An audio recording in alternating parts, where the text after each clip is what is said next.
62 साल पहले रूस के यूरल माउंटेन्स में हुई एक रहस्यमयी घटना जिसने रूस और बाकी दुनिया के खोजकर्ताओं को चौंका दिया। इस घटना ने और इसके बाद हुए इन्वेस्टिगेशंस ने जो संभावित कारण उजागर किए, उसने इस घटना को एक पहेली की तरह उलझा दिया और ऐसा उलझाया कि आज भी लोग 100% कुछ भी मानने से इनकार करते हैं। तो आइए कई धागों के गुच्छे की तरह उलझी हुई इस घटना के कुछ उलझे पहलुओं को जानने की कोशिश करते हैं और जानते हैं कि आखिर उस रात क्या हुआ था। उससे पहले अगर आप मेरे चैनल को सब्सक्राइब करेंगे तो मुझे मोटिवेशन और हौसला मिलेगा कि मैं आगे भी आपके लिए ऐसे वीडियोस बना सकूं।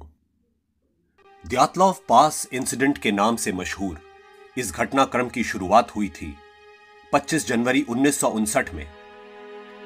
यूरल्स पॉलिटेक्निक इंस्टीट्यूट के 9 छात्र और एक स्पोर्ट्स इंस्ट्रक्टर जिन्होंने वर्ल्ड वॉर II में हिस्सा लिया था, एक स्कीइंग और माउंटेनियरिंग एक्सपीडिशन के लिए यूरल्स की पर्वत श्रृंखला की ओर कूच करते हैं। ग्रुप के लीडर थे इगोर द्यातलॉव। एक छात्र चोट लगने के कारण बीच में ही वापस आ गया।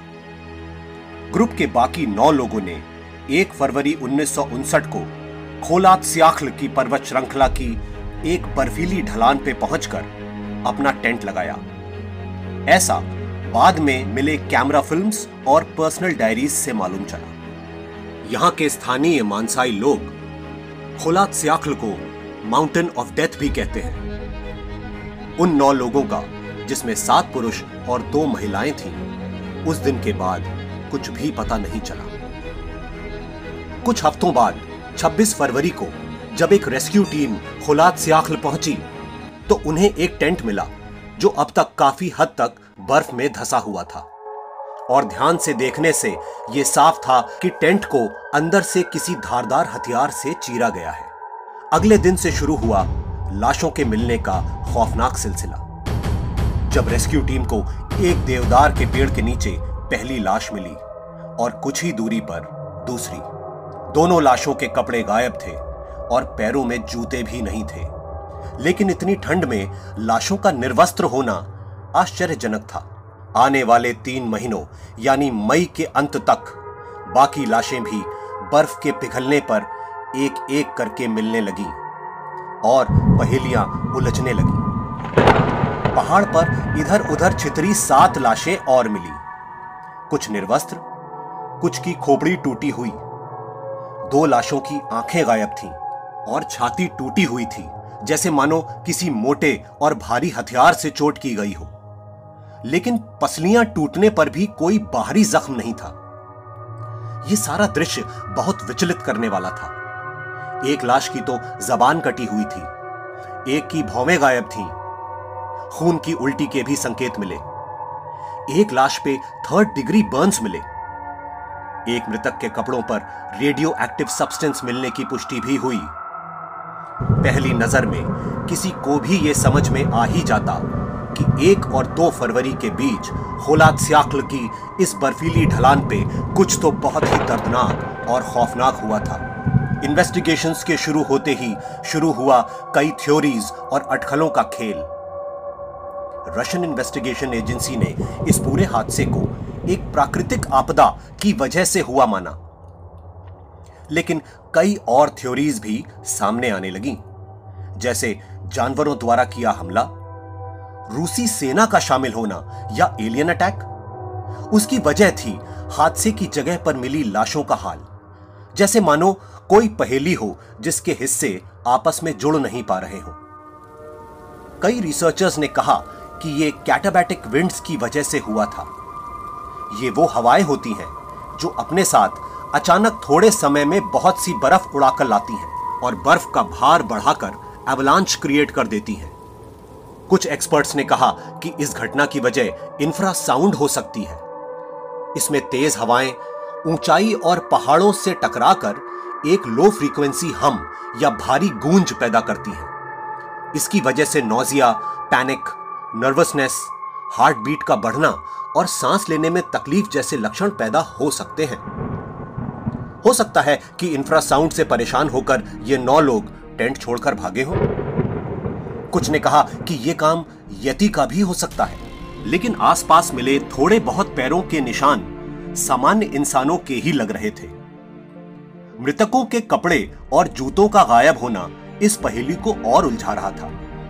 क्या उनमें से कुछ लोगों ने अपने मृत साथियों के कपड़े ठंड से बचने के लिए उतार लिए थे? साफ तौर पर कुछ भी कह पाना मुश्किल हो रहा था। शुरुआत में इन्वेस्टिगेटर्स ने एवलांच की आशंका से भी इनकार किया था, क्योंकि उनके अनुसार उस ढलान का कोण या एंगल उतना था ही नहीं कि एवलांच शुरू हो सके। एक एवलांच को शुरू होने के लिए कम से कम 30 डिग्री का कोण होना ही चाहिए। तो क्या वो पर्वतारोही इतने बदकिस्मत थे? उनके टेंट का अंदर की ओर से चीरा जाना यह इशारा कर रहा था कि वो सभी बड़ी मुश्किलों से टेंट छोड़कर भागे थे, मगर किसके डर से यह साफ नहीं था। इस तस्वीर में दिखने वाली इस रहस्यमयी आकृति की पहचान भी आज तक नहीं हो पाई है। वहीं स्थानीय मानसाई लोगों ने बताया कि वो पहाड़ मौत के पहाड़ कहलाते हैं, तो उनके अनुसार यह काम कुछ रूहानी और सुपरनैचुरल ताकतों का खेल था। आखिर 1 और 2 फरवरी के बीच उस पहाड़ पे हुआ क्या था? रूस ने इस घटना का इन्वेस्टिगेशन 2019 में फिर से शुरू किया और 2020 में अपनी रिपोर्ट सबमिट की। उसमें लिखा था कि एक स्लैब एवलांच आया था जिसने उन लोगों को टेंट छोड़ने पर मजबूर किया था।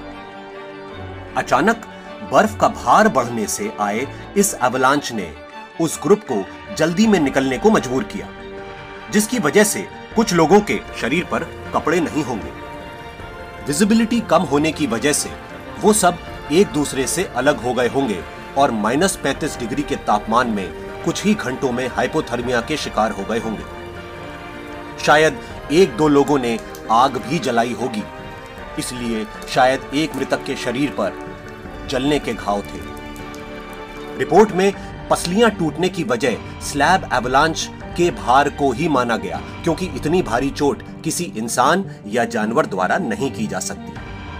रेडियो एक्टिव सब्सटेंस के अंश टेंट में इस्तेमाल हुए लैंप फ्यूल के भी हो सकते थे, और यह माना गया कि कुछ जख्म मरने के बाद लगे थे, जैसे आंखों और जबान का गायब होना, और यह काम किसी जंगली जानवर का हो सकता था।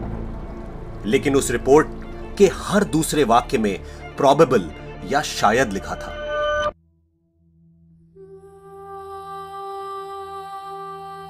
इस दर्दनाक हादसे के बाद उस एरिया से लगभग 1700 मीटर दूर एक पास का नाम ड्याटलॉव पास रखा गया, ग्रुप लीडर इगोर ड्याटलॉव और उनके ग्रुप की याद में। आज हमारे पास 2020 की उस रिपोर्ट को मानने के अलावा भला क्या विकल्प है? लेकिन यह भी सच है कि वो रिपोर्ट इन्वेस्टिगेशन में मिले साक्ष्यों के आधार पर लगाया गया सिर्फ एक अनुमान है, एक अजम्पशन, क्योंकि उस हादसे के चश्मदीदों में से तो आज कोई भी जिंदा नहीं है।